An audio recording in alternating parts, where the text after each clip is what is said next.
Sehingga pernah suatu saat Rasulullah itu ngaji di masjid. Rasulullah itu ngaji di masjid. Nabi kalau ngaji di masjid itu memang di teras, jadi terbuka. Terus ada pemuda santai dengan santainya nggawa pacul, ngliwati Nabi ngaji diliwati wae. Nggawa pacul. Ya santai. Singkat cerita semua sahabat itu mencibir. Celaka betul pemuda itu. Ada Rasulullah ngaji tidak ikut tapi dia berlalu saja bawa cangkul. Kata Nabi, kamu jangan komentar demikian. Jika dia kerja menafkahi ibunya yang lemah atau anaknya yang lemah, dia juga ibadah dan itu juga sunnahku. Akhirnya sahabat mereka sadar. Jadi untuk meramaikan Islam itu tidak harus semuanya ngaji di masjid. Sing ape kerja ya ben kerja. Yang penting ora dadi germo. Ora pengedar narkoba itu. Nah, itu ora kerja Kang, perusakan. Jadi sebetulnya orang tuh enggak bisa mengatakan kerja mau pengedarkan narkoba itu ndak. Pengrusakan itu namanya. Tapi kayak adol pentol terus hal-hal yang halal itu namanya apa? Kerja. Dan kerja itu ibadah. Efek dari pikiran ulama yang seperti ini, akhirnya masjid daerah ulama itu sepi-sepi. Mergo ngomong ngono terus wong wae nak ngono ora perlu ning masjid. Lah iku kesimpulane sing salah. Kok terus kesimpulane nak ngono ora perlu ning masjid bar saiki. Maksudnya orang ngono sing di aktivitas nggih monggo. Nek sing ada aktivitas timbang turu ning omah akhirnya ada ibadah di masjid atau jatuh turun di masjid. Nah akhirnya daerah-daerah tertentu yang akeh ulama mesti masjidnya sepi, tak jamin. Jajal gitu loh nih Rembang. Oh tambah sepi. Karena ulama cara berpikir, jauh kerja ya ibadah, ngernet ya ibadah, mulang ya ibadah. Akhirnya mau masjid pas tarawih. Iku yang golek sing cepet. Tapi kunane kuno, Nabi sekalipun itu yang namanya orang yang mendengar tetap ada yang menolak. Konsep perang di luar kota itu kan secara teori militer itu rasional, bikin kontak ya rasional. Tapi orang yang berpendapat tadi ya Rasulullah kita di rumah saja itu ya gelo. Kayak tadi orang yang ingin memakmurkan masjid kemudian kan saya seperti itu ya gelo. Kalau pikiran saya suatu saat dia sadar, intinya sadar, terus sowan saya sadar. Karena ya muridnya ada murid beda angkatan ya dia semi-semi teman sama saya. Tak omongin ngene, jong kowe nak pancen seneng masjid tenan, masjid iku aja dadi problem bagi umat. Misalnya gini, aja sampai kenapa ora nyupir angkot demi nak mirno masjid, kenapa ora tugas satpam demi makmurno masjid. Berarti masjid ini menjadi problem penghalang dari sistem sosial ekonomi. Kowe seneng masjid darani problem. Kowe seneng masjid dianggap kambing hitam. Ya sudah, sholat jamaah saja, sholat jamaah di masjid. Terus yang nganggur-nganggur ya ke masjid. Tapi kalau yang sibuk ya monggo, asal itu halal ya ibadah. Ngendikane Nabi setiap aktivitas muslim asal halal itu apa? Ibadah. Makanya kita harus. Nah, tapi kan pendapat seperti ini itu kan kadang dibantah juga. Tapi ki Ramadan Gus tahun pisan, mosok njenengan ra setuju. Tak bukti kalau dia hadun nafsi tak tes. Ya wis aku setuju, syaratnya ketuane takmir ra kowe. Dadi masjid rame pas kowe ra ketua takmir. Isen dene karena dia ingin punya prestasi. Berarti sawang wow pas dene ketua takmir hadun nafsi enggak? Hadun nafsi pasti dia itu cari.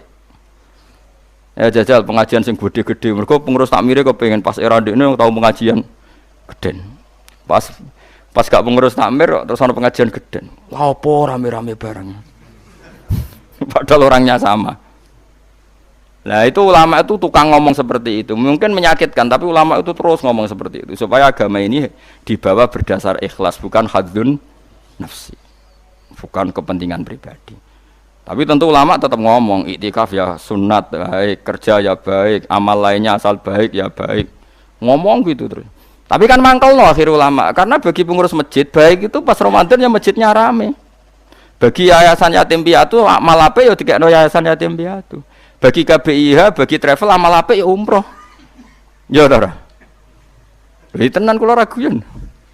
Mana mungkin travel umroh dalil kowe nek ade dhuwit luwih kekno cah yatim, kekno masjid, gak payu travel. Tapi dalile al umroh ilal umroh kafaratun lima bainahuma. Umroh itu yang mengkafaroi dosa. Jadi dan itu kersane Allah, orang macam-macam pikirannya kersane Allah dan baik-baik saja. Dunia diokal-akali ini ya baik-baik saja. Allah ya tenang aja tetap sugih. Cuma ulama harus ngomong seperti saya. Jadi karena keterbatasan manusia sehingga yayasan yatim piatu mesti ngomong seakan-akan ibadah terbaik yang nyumbang yatim piatu. Nanti yang di travel ibadah terbaik ya sowan nabi umroh. Nanti sing jamaah torekoh ya ibadah terbaik itu torekoh. Semua dan itu semuanya baik gak masalah, kita ndak masalah. Tapi kalau memaksa orang lain harus seperti itu dan mengkerdilkan kebenaran hanya surahnya gambarannya seperti itu, kita sebagai ulama harus melawan. Karena Nabi dawuh kebaikan itu sekian jumlahnya. Terus Nabi menyebut di satu majelis itu 60. Sampai yang diantara yang disebut itu nganti ana sing jorok. Wa fi buti ahadikum sedekah. Kowe ngeloni bojomu iku sedekah. Sampai sahabat takok, "Ya Rasulullah, masa urusan gitu ibadah? Ayati ahaduna syahwatahu wa huwa la ilaihi ajrun." Masa urusan kelon itu ganjaran ibadah. Terus Nabi jawab,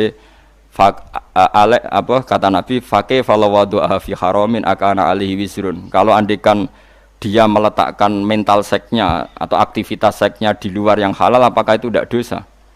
Iya ya Rasulullah. Terus kata Nabi, wa kadzalika, begitulah kalau diletakkan di halal dia juga dapat apa? Paha. Terakhir Nabi ngendikan, takufu syarraka anin nas fa innaha shadaqatun minka ala nafsik. Jika kamu itikaf di masjid tidak bisa, adol pentol tidak bisa, jadi satpam tidak bisa, aktivitas sosial yang menguntungkan orang lain tidak bisa. Takufu syarraka anin nas. Yang penting kamu tidak berbuat buruk yang merugikan manusia. Sehingga sampai ada riwayat dari orang sufi, ibadahnya orang zaman akhir itu tidur. Karena anak tidur itu gak ganggu wong. Iya. Paling bojo tok sepeten. Tapi kan yo nyopet yo ora, zina yo ora, ndelok wong ayu yo ora. Nah, itu sampai Nabi terakhir nyebut. Dari sekian kebaikan tuh kalau enggak mungkin kata Nabi takufu syarraka anin nas fa innaha shadaqatun minka ala nafsik. Sementing kamu tidak melukai atau merugikan orang apa?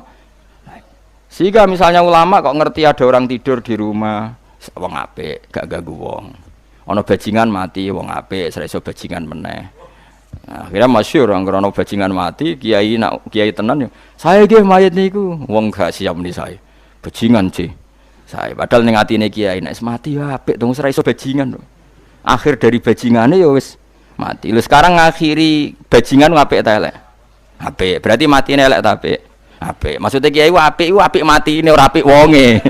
Lah wong gak trimo pikirane apik iku. Wonge. Lah kiai wis ndake pinter maksudnya apik nggih niki. Ngomong keberatan. Ayo mun apik. Ya sesuk kan wedi yo. Nggih apik. Lah itu ilmu. Jadi ngaji ilmu itu orang harus punya kesiapan pendapat meskipun itu kita tidak siap. Wa wasa antakrahu syai'a wa huwa khairul lakum. Pendapat itu meskipun kamu kadang tidak cocok, bisa saja menurut Islam itu ini lebih apa? Baik. Karena tadi kebaikan itu sekian bentuk. Bisa ulang kebaikan itu sekian apa? Bentuk.